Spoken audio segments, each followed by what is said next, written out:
ಸಚಿವ ಸತೀಶ್ ಜಾರಕಿಹೊಳಿ ಬಾವ ಮಂಜುನಾಥ್ ಈಗ ಇಡಿ ವಶಕ್ಕೆ.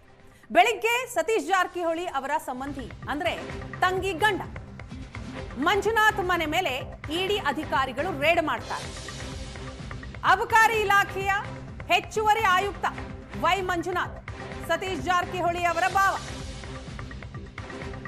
ದಾಳಿ ನಡೆದ ಕೆಲ ಗಂಟೆಯಲ್ಲಿಯೇ ಮಂಜುನಾಥ್ನನ್ನ ಇಡಿ ಅಧಿಕಾರಿಗಳು ವಶಕ್ಕೆ ಪಡೆದಿದ್ದಾರೆ.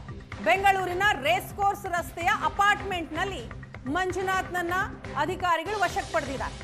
ವಿದೇಶಿ ಅಕ್ರಮ ಹಣಕಾಸು ವ್ಯವಹಾರ, ಹವಾಲಾ ಲಿಂಕ್ ಆರೋಪದ ಅಡಿ ಈ ದಾಳಿ ನಡೆದಿದೆ. ಬೆಳಗಾವಿ, ಬೆಂಗಳೂರು ಸೇರಿದ ಹಾಗೆ ಮಂಜುನಾಥ್ಗೆ ಸೇರಿದಂತಹ ಮನೆ ಹಾಗೂ ಆಪ್ತರ ಮನೆ ಮೇಲೂ ಕೂಡ ಇಡಿ ಅಧಿಕಾರಿಗಳು ರೇಡನ್ನ ಮಾಡಿದ್ರು. ಬೆಳಿಗ್ಗೆನೆ ಶಾಕ್ ಕೊಟ್ಟರು. ಈ ಸಂದರ್ಭದಲ್ಲಿ ಮಹತ್ವದ ದಾಖಲೆಗಳು ಪತ್ತೆಯಾಗಿವೆ. ಡಿವೈಎಸ್ಪಿ ದರ್ಜೆ ಅಧಿಕಾರಿ ದೌಡಾಯಿಸಿದರು. ಸತೀಶ್ ಜಾರಕಿಹೊಳಿ ಅವರ ಸಹೋದರಿ ಪತಿ ಈ ವೈ ಮಂಜುನಾಥ್ ಬೇನಾಮಿ ಹೆಸರಿನಲ್ಲಿ ಅಕ್ರಮ ಆಸ್ತಿ ಸಂಪಾದನೆ ಆರೋಪ ಇದೆ. ಈ ಆರೋಪದ ಅಡಿ ಇಡಿ ಇವತ್ತು ಬೆಳಿಗ್ಗೆ ಇವರ ನಿವಾಸಕ್ಕೆ ರೇಡ್ ಮಾಡಿದೆ. ಎಲ್ಲೆಲ್ಲಿ ಇವರ ನಿವಾಸ ಇದೆ, ಬೆಳಗಾವಿ, ಬೆಂಗಳೂರು ಸೇರಿದ ಹಾಗೆ ಎಲ್ಲೆಲ್ಲಿ ಮಂಜುನಾಥ್ ಮನೆ ಇದೆಯೋ, ಮಂಜುನಾಥ್ ಆಪ್ತರ ಮನೆ ಇದೆಯೋ ಅಲ್ಲಿ ಇಡಿ ರೇಡ್ ಅನ್ನ ನಡೆಸಿದೆ. ಅಷ್ಟೇ ಅಲ್ಲ, ರೇಡ್ ಆದ ಕೆಲವು ಗಂಟೆಗಳಲ್ಲಿ ಮಂಜುನಾಥ್ನನ್ನ ಅಧಿಕಾರಿಗಳು ವಶಕ್ಕೂ ಕೂಡ ಪಡೆದುಕೊಂಡಿದ್ದಾರೆ. ಬೆಂಗಳೂರಿನ ರೇಸ್ ಕೋರ್ಸ್ ರಸ್ತೆಯ ಅಪಾರ್ಟ್ಮೆಂಟ್ನಲ್ಲಿ ಮಂಜುನಾಥ್ ಇಡಿ ಅಧಿಕಾರಿಗಳ ವಶಕ್ಕೆ. ಈಗ ಈ ಬಗ್ಗೆ ಡೀಟೇಲ್ಸ್ ಕೊಡ್ತಾರೆ ನಮ್ಮ ಪ್ರತಿನಿಧಿ ಕಿರಣ್, ಇದೀಗ ನಮ್ಮ ಜೊತೆ ಸಂಪರ್ಕದಲ್ಲಿದ್ದಾರೆ. ಕಿರಣ್, ಸತೀಶ್ ಜಾರಕಿಹೊಳಿ ಅವರ ಬಾವ ಮಂಜುನಾಥ್ ಅವರ ನಿವಾಸದ ಮೇಲೆ ಇವತ್ತು ಇಡಿ ಅಧಿಕಾರಿಗಳು ರೇಡ್ ಮಾಡಿರುವಂಥದ್ದು, ಅದು ಕೂಡ ರೇಡ್ ಆದ ಕೆಲ ಗಂಟೆಗಳಲ್ಲಿ ಮಂಜುನಾಥ್ನನ್ನ ವಶಕ್ಕೂ ಕೂಡ ಪಡೆದಿದ್ದಾರೆ. ಈ ರೇಡ್ ಯಾವ ಕಾರಣಕ್ಕೆ ನಡೆದಿದೆ, ಏನ್ ಡೀಟೇಲ್ಸ್ ಸದ್ಯಕ್ಕೆ ಸಿಗ್ತಾ ಇದೆ? ವೀಣಾ, ಬೆಳಗಾವಿ ಸೇರಿದಂತೆ ಬೆಂಗಳೂರು ಹಲವು ಕಡೆ ಇಡಿ ಅಧಿಕಾರಿಗಳು ದಾಳಿ ಮಾಡಿರ್ತಕ್ಕಂಥದ್ದು. ಏನು ಲೋಕೋಪಯೋಗಿ ಸಚಿವ ಆಗಿರ್ತಕ್ಕಂಥ ಸತೀಶ್ ಜಾರಕಿಹೊಳಿ ಬಾಮೈದ ಆಗಿರ್ತಕ್ಕಂಥ ವೈ ಮಂಜುನಾಥ್ ಅವರ ಏನು ಅಪಾರ್ಟ್ಮೆಂಟ್ ಮೇಲೆ ಕೂಡ ದಾಳಿ ನಡೆದಿದೆ. ಬೆಂಗಳೂರಿನ ನಾವೀಗ ಅದೇ ಜಾಗದಲ್ಲಿರ್ತಕ್ಕಂಥದ್ದು ದಿ ಸಮ್ಮಿಟ್ ಅಂತ ಹೇಳಿ ಇಲ್ಲಿ ರೇಸ್ ಕೋರ್ಸ್ ರಸ್ತೆಯಲ್ಲಿರ್ತಕ್ಕಂಥ ಅಪಾರ್ಟ್ಮೆಂಟ್ ಮೇಲೆ ಬೆಳಗ್ಗೆನೇ ಸಹ ದಾಳಿ ಮಾಡಿದ್ದಾರೆ. ಒಂದ್ ಕಡೆ ಬೆಳಗಾವಿಲಿ ಮಾಡ್ತಾರೆ, ಮತ್ತೊಂದು ಕಡೆ ಬೆಂಗಳೂರಿನಲ್ಲಿ ಸೇರಿದಂತೆ ಹಲವು ಕಡೆ, ಬಳ್ಳಾರಿ ಸೇರಿದಂತೆ ಎಲ್ಲಾ ಕಡೆನೂ ಸಹ ದಾಳಿ ಮಾಡಿರ್ತಕ್ಕಂಥದ್ದು. ಸುಮಾರು 6 ಕಡೆಗಳಲ್ಲಿ ದಾಳಿ ಮಾಡಲಾಗಿದೆ. ಬೆಂಗಳೂರಿನಲ್ಲಿರ್ತಕ್ಕಂಥ ಅಪಾರ್ಟ್ಮೆಂಟ್ ಮೇಲೆ ದಾಳಿ ನಡೆಸಿ ದಾಖಲೆಗಳ ಪರಿಶೀಲನೆ ನಡೆಸ್ತಾ ಇರ್ತಕ್ಕಂಥದ್ದು. ಮುಖ್ಯವಾಗಿ ಏನಂದ್ರೆ ಸತೀಶ್ ಜಾರಕಿಹೊಳಿ ಬಾಮೈದ ಆಗಿರ್ತಕ್ಕಂಥ ಮಂಜುನಾಥ್ ಇಡೀ ದಾಳಿ ನಡೆಸೋದಕ್ಕೆ ಮುಖ್ಯ ಕಾರಣ ವಿದೇಶಿ ಅಕ್ರಮ ಹಣ ಸರಬರಾಜು, ಹವಾಲಾ ಹಣ, ಬೆಳಗಾವಿ, ಬೆಂಗಳೂರು ಸೇರಿದಂತೆ ಹಲವು ಕಡೆ ಬೇನಾಮಿ ಆಸ್ತಿಯ ಹೊಂದಿರತಕ್ಕಂಥ ಮಂಜುನಾಥ್ ಅಬಕಾರಿ ಇಲಾಖೆಯಲ್ಲಿ ಹೆಚ್ಚುವರಿ ಆಯುಕ್ತರಾಗಿರ್ತಾರೆ. ಹೀಗಾಗಿ ಬೆಳಗಾವಿ ರೇಂಜ್ನಲ್ಲಿ ಸಹ ಸಾಕಷ್ಟು ಅಕ್ರಮವಾಗಿ ಆಸ್ತಿ ಮಾಡಿದ್ದಾರೆ, ಮತ್ತೆ ಸಾವಿರಾರು ಕೋಟಿ ಹಣ ಹವಾಲಾ ಹಣವನ್ನ ಟ್ರಾನ್ಸಾಕ್ಷನ್ ಮಾಡಿದ್ದಾರೆ ಅನ್ನೋ ಆರೋಪ ಇರ್ತಕ್ಕಂಥದ್ದು. ಇನ್ನು ಮತ್ತೊಂದೆಡೆ ಈ ಇಡಿ ರೈಡ್ ಮಾಡೋದಕ್ಕೆ ಮುಖ್ಯ ಕಾರಣ ಲೋಕಾಯುಕ್ತ 2013ರಲ್ಲಿ ಒಂದು ಲೋಕಾಯುಕ್ತ ದಾಳಿ ನಡೆದಿರುತ್ತೆ. ಆ ದಾಳಿ ಸಂದರ್ಭದಲ್ಲಿ ಲೈಸೆನ್ಸ್ ರಿನ್ಯೂವಲ್, ಅಕ್ರಮವಾಗಿ ಹಣ ಸಂಪಾದನೆ ಮತ್ತೆ ಲೈಸೆನ್ಸ್ ರಿನ್ಯೂವಲ್ ನಲ್ಲೂ ಸಹ ಸಾಕಷ್ಟು ಅಕ್ರಮ ಎಸಗಿರೋದು ಸೇರಿದಂತೆ ಹಲವು ರೀತಿಯ ಈ ಅಕ್ರಮಗಳು ಕಂಡು ಬಂದಿರುತ್ತೆ. ಹೀಗಾಗಿ ಲೋಕಾಯುಕ್ತ ದಾಳಿ ಮಾಡಿ ಡಿಸ್ಅಪ್ರೋಪ್ರಿಯೇಟ್ ಅಕ್ರಮ ಆಸ್ತಿ ಗಳಿಕೆ ಸಂಬಂಧ ಲೋಕಾಯುಕ್ತ ತನಿಖೆ ನಡೆಸ್ತಾ ಇರ್ತಾರೆ. ಅದರ ಮುಂದುವರೆದ ಭಾಗವಾಗಿ ಈಗ ಇಡಿ ಅಧಿಕಾರಿಗಳು ಈಗ ತನಿಖೆಯನ್ನ ಮುಂದುವರಿಸಿರ್ತಕ್ಕಂಥದ್ದು.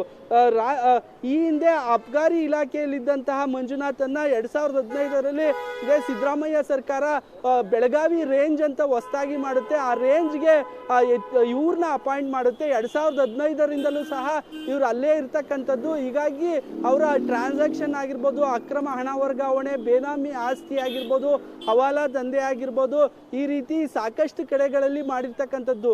ಬೆಂಗಳೂರು, ಮೈಸೂರು, ಬಳ್ಳಾರಿ, ಬೆಳಗಾವಿ ಸೇರಿದಂತೆ ಸಾಕಷ್ಟು ಕಡೆ ಅಕ್ರಮವಾಗಿ ಬೇನಾಮಿ ಆಸ್ತಿ ಮಾಡಿದ್ದಾರೆ.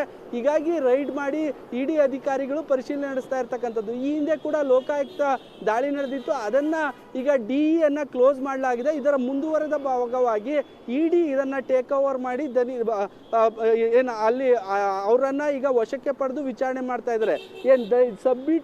ಸಮಿಟ್ ಏನಿದೆ ಈ ಅಪಾರ್ಟ್ಮೆಂಟ್ನೆಲ್ಲ ಒಳಗಡೆ ಇರ್ತಕ್ಕಂಥದ್ದು. ಇಡಿ ಅಧಿಕಾರಿಗಳು ಬೆಳಗ್ಗೆ 6 ಗಂಟೆಯಿಂದಲೂ ಸಹ ಮನೆಯನ್ನ ಪರಿಶೀಲನೆ ಮಾಡ್ತಾ ಇದ್ದಾರೆ. ಅವರು ಸಾಕಷ್ಟು ಕಡೆ ಹುಡುಕಾಟ ನಡೆಸ್ತಾ ಇದ್ರು, ಎಲ್ಲಿದ್ದಾರೆ ಅನ್ನೋ ಮಾಹಿತಿಯನ್ನ ತೆಗೆದುಕೊಂಡು ಕೆಲವು 2-3 ಅಪಾರ್ಟ್ಮೆಂಟ್ಗಳು ಬೆಂಗಳೂರಲ್ಲಿ ಇರ್ತಕ್ಕಂಥದ್ದು. ಒಂದು ವಿಜಯನಗರದಲ್ಲಿದೆ, ಮತ್ತೊಂದು ರೇಸ್ ಕೋರ್ಸ್ ರಸ್ತೆಯಲ್ಲಿರ್ತಕ್ಕಂಥ ದಿ ಸಬ್ಮಿಟ್ ಅಪಾರ್ಟ್ಮೆಂಟ್ ಇದ್ದಾರೆ ಅನ್ನೋದು ಗೊತ್ತಾಗುತ್ತೆ. ಇಲ್ಲೇ ಸಹ ಫ್ಲಾಟ್ನಲ್ಲೇ ರೈಡ್ ಮಾಡಿ ಅವರನ್ನ ವಶಕ್ಕೆ ಪಡೆದಿರ್ತಕ್ಕಂಥದ್ದು. ವಶಕ್ಕೆ ಪಡೆದು ಅವರ ಮೊಬೈಲು, ಅವರ ಟ್ರಾನ್ಸಾಕ್ಷನ್ನು, ಅಕೌಂಟು ಮತ್ತೆ ಅವರ ದಾಖಲೆಗಳೇನಿದಾವೆ ವ್ಯವಹಾರಕ್ಕೆ ಸಂಬಂಧಿಸಿದಂತೆ ಹವಾಲಾ ಟ್ರಾನ್ಸಾಕ್ಷನ್, ಮುಖ್ಯವಾಗಿ ಇಡಿ ಎಂಟ್ರಿ ಆಗೋದು ಹವಾಲಾ ಟ್ರಾನ್ಸಾಕ್ಷನ್ ಆದಾಗ ಮಾತ್ರ ಇಡಿ ಅವರು ಎಂಟ್ರಿ ಆಗ್ತಾರೆ. ಹೀಗಾಗಿ ಇಡಿ ಅವರು ಮನೆಯನ್ನ ಸಂಪೂರ್ಣವಾಗಿ ಜಾಲಾಡ್ತಾ ಇರ್ತಾರೆ, ಮಾಡಿ ದಾಖಲೆಗಳ ಪರಿಶೀಲನೆ ಮಾಡ್ತಾ ಇರ್ತಕ್ಕಂಥದ್ದು. ಇಡಿ ಅಧಿಕಾರಿಗಳು ಬೆಳಗ್ಗೆಯಿಂದಲೂ ಸಹ ಸರ್ಚ್ ಮಾಡ್ತಾ ಇದ್ದಾರೆ. ಈಗ ಅವರನ್ನ ವಶಕ್ಕೆ ಪಡೆದು ಅವರನ್ನ ಮತ್ತೆ ಇಡಿ ಕಚೇರಿಗೆ ಕರೆದೊಯ್ಯೋ ಸಾಧ್ಯತೆ ಕೂಡ ಇರ್ತಕ್ಕಂಥದ್ದು. ವೀಣಾ,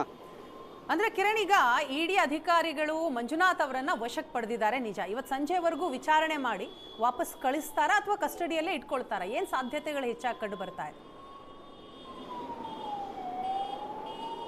ಇಡಿ ಅಧಿಕಾರಿಗಳು ಸಾಕಷ್ಟು ಮಹತ್ವದ ದಾಖಲೆಗಳು ಸಿಕ್ಕಿರ್ತಕ್ಕಂಥದ್ದು. ಇಡಿ ಯಾವಾಗ ಅರೆಸ್ಟ್ ಆಗಿರ್ಬೋದು, ವಶಕ್ಕೆ ಪಡಿಬೇಕು ಅಂದರೆ ಅವರ ಸೂಕ್ತ ದಾಖಲೆಗಳನ್ನು ಲಭ್ಯ ಆಗುತ್ತೆ. ಅಂದರೆ ಟ್ರಾನ್ಸಾಕ್ಷನ್ ಆಗಿರ್ಬೋದು, ಹವಾಲಾ ಹಣ, ಬೇನಾಮಿ ಆಸ್ತಿ, ಸಾಕಷ್ಟು ಕ್ಯಾಶಲ್ಲಿ ಟ್ರಾನ್ಸಾಕ್ಷನ್ ಮಾಡಿರ್ತಕ್ಕಂಥದ್ದು, ಇವೆಲ್ಲ ದಾಖಲೆಗಳನ್ನು ಶೇಖರಣೆ ಮಾಡ್ತಾರೆ. ಹೀಗಾಗಿ ದಾಖಲೆಗಳು ಲಭ್ಯ ಆದ ಸಂದರ್ಭದಲ್ಲಿ ಅವರನ್ನು ಅರೆಸ್ಟ್ ಮಾಡೋ ಚಾನ್ಸಸ್ ಕೂಡ ಇರುತ್ತೆ, ಅಥವಾ ನೋಟಿಸ್ ಕೊಟ್ಟು ಇಂಥ ದಿನ ವಿಚಾರಣೆಗೆ ಬರುವಂತೆ ಸಹ ಹೇಳ್ತಾ ಇರ್ತಾರೆ. ಈಗ ಮಂಜುನಾಥ್ ಮೇಲೆ ಗಂಭೀರ ಆರೋಪ ಇರ್ತಕ್ಕಂಥದ್ದು. ಒಬ್ಬ ಸರ್ಕಾರಿ ಅಧಿಕಾರಿಗಾಗಿ ತನ್ನ ಸಂಬಳಕ್ಕಿಂತಲೂ ಸಹ ಅಕ್ರಮವಾಗಿ ಸುಮಾರು 200ಕ್ಕೂ ಹೆಚ್ಚು ಪರ್ಸೆಂಟೇಜ್ ಅಷ್ಟು ಅಕ್ರಮ ಆಸ್ತಿ ಗಳಿಸಿದ್ದಾರೆ ಅಂತ ಹೇಳಿ ಈಗ ತಿಳಿದು ಬಂದಿರತಕ್ಕಂಥದ್ದು. ಹೀಗಾಗಿ ಇವರ ಎಲ್ಲ ಆಸ್ತಿಗಳನ್ನ ಪರಿಶೀಲನೆ ಮಾಡ್ತಾ ಇದ್ದಾರೆ, ಬ್ಯಾಂಕ್ ಡಾಕ್ಯುಮೆಂಟ್ಸ್ ಅನ್ನ ಪರಿಶೀಲನೆ ಮಾಡ್ತಾ ಇದ್ದಾರೆ, ಮತ್ತೆ ಬೇನಾಮಿಯಾಗಿ ಸಾಕಷ್ಟು ಹಗರಣ ನಡೆಸಿರ್ತಕ್ಕಂಥದ್ದು.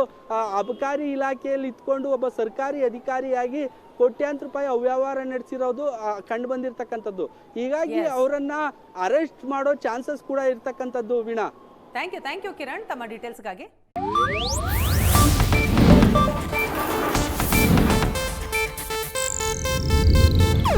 ಇದು ಏಷ್ಯಾನೆಟ್ ನ್ಯೂಸ್ ನೆಟ್ವರ್ಕ್ ಪ್ರಸ್ತುತಿ.